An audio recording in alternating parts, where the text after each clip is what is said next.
We are getting ready to mark our pattern, and we need to know a couple of things before we do that. The first thing is we need to know what size we're going to do. And I am making a size medium. And if you notice on your pattern pieces, on both of the big pieces, it has a little sizing chart on it. And I'm going to make the size medium. So I am going to circle that just to remind me that that's the one I'm going to make. And then we're going to take a look at the pattern. There's some really interesting things that are on this pattern. One of them is, let me move this one out of the way so we're a little less distracted. There's this long arrow that has, it says straight grain line next to it. And we're going to use that to make sure that when we put our pattern on our fabric, it is on the strongest part of the fabric so it doesn't like wiggle out of shape as you wear it. If you heard the buzzer in the background, my classroom's right next to the gym and they're playing basketball today. So we might hear that as we go. We might also hear a little bit of banging as the balls go into the basket. Alrighty, so I have circle size medium because that's the one I'm going to do. And I also am going to make the longer version because I'm going to make these for a boy. Now, if you notice on the pattern down here, it says cut here for regular length. If that's what you're going to do, I would take my highlighter and highlight that.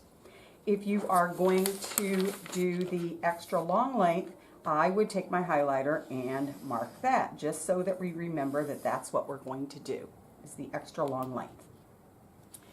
Now the first thing that I want you to do is find the line around the perimeter that has the same letter. So medium is M, and what I'm going to do is take my highlighter and I am going to highlight all along that edge.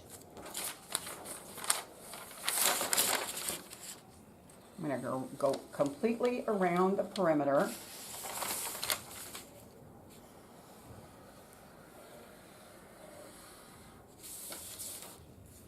And when I get up here to the top, I'm going to find right up here at the top, I have my M, so I know that's my line where I'm going to stop.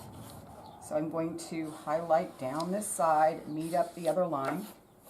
I'm not actually going to cut where, the edge of my highlighting is. I'm going to cut on the black line. I just need to know which line to follow.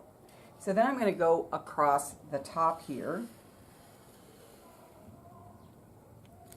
till I get to where it changes in the front, okay? And then I am going to go down and around the fly because I am going to make the fake fly. Oops, and I kind of missed the curve there. And then I am going to join my line up right here. Okay? Now, if I were going to make this without the fake fly, instead of when I cut around here like this and make that curve, I am going to use this line that's straight up the front right here. So you only do this if you're not going to make the fake fly, and that's one of the options that you can do. I'm going to take another color marker just so you know the difference. You can use the same one, and if you were going to do the straight front, then just don't mark around this curve. But I am going to do that on mine. So this is then when you get ready to cut, you're going to cut along this line rather than doing that extra line around there. There's some more things that I want you to mark on here before we move on. And one of them is all the dots that match your letter. So I am going to make a little circle around every dot that has an M on it. So there's one there, and there's one there. I'm doing all the pockets on mine, so I'm marking everything. Okay, so I have 2 dots on the side, and I have the 2 dots on the fake fly. And then I also want to circle the notches that match my size. So I'm going to circle this notch right here. Notches are these little double diamonds that are along the sides, and each one is for a different size.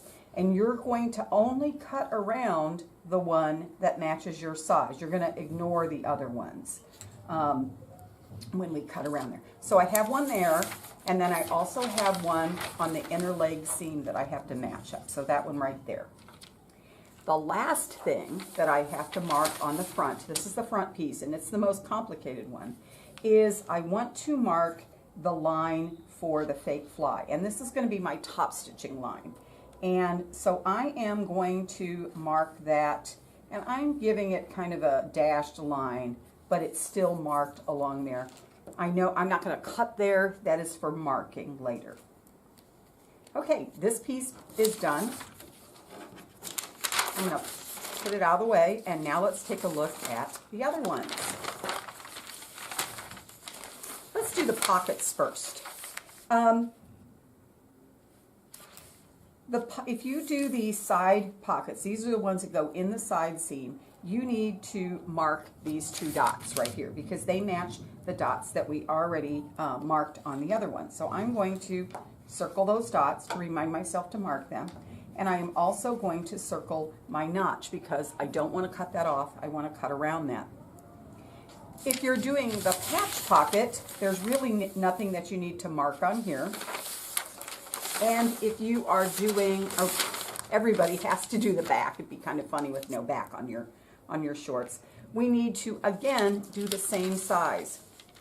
I had a student one time who mismarked his pattern, and he cut out a medium front and a large back, and they did not fit together. It was horrible. Neither one of them fit. So I have my medium line right here, and again, I'm going to follow that.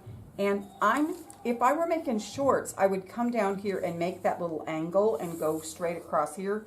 But I'm going to make the longer length, so I am coming straight down all the way to the bottom here, then making my angle. Coming across the bottom, there's my extra length. I'm going to go up the sides. And since I know that I have to circle the dots, I'm going to go ahead and circle my medium dots while I'm here.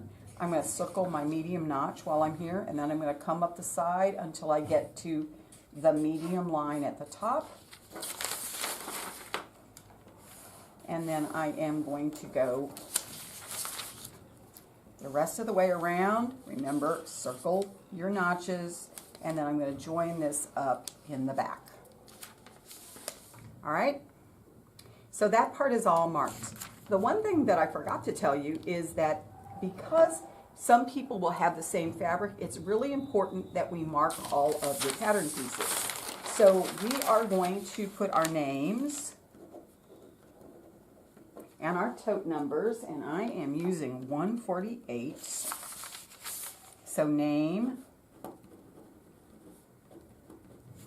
and tote tray number, and name and tote tray number. Now that's just on that piece. Now let's take a look at the front piece, and there's one more spot. Name and tote tray number. Okay, you're going to put your number there, not mine. Alrighty, so that's what you're going to mark on your pattern to get ready to trim it. If you are going to do regular shorts, everything, no modifications. Okay? It's time to do that.